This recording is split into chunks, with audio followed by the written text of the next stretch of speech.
Hi friends, ఈరోజు topic ఏంటంటే ఈరోజు మా ఊర్లో దేవుడి దగ్గర అన్నదానం అనమాట. సరే అని అక్కడ తినడానికి ఒక ఆయన వచ్చాడు.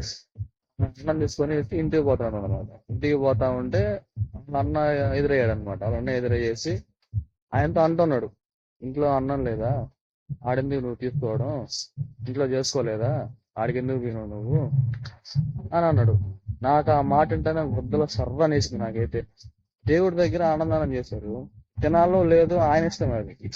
ఈయన వచ్చి ఇట్లా అన్నం చేసుకోలేదా, ఆడికి ఎందుకు పోయి తింటున్నావు అయ్యేదని. ఇట్లాంటి లంజా కొడుకులు ఉన్నంత కాలం భారతదేశం మొత్తం గుచ్చిపోద్ది, భారతదేశం నిలబడుతుంది. ఇలాంటి వాళ్ళని పట్టుకొని కొత్తంత పగలలేంగాలి అక్కడే. ఎట్ట కొట్టాలంటే అట్ట పగలలేంగాలి.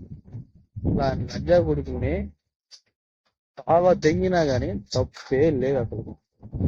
నాకైతే ఆ మాట అంటానే సర్ర నిందైతే తెంగదాం అనుకున్నా. ఒకటే దెంగు, మళ్ళీ ఎందుకు ఒకటే ఊరు అయ్యిదని నేను సైలెంట్ అయిపోయినా.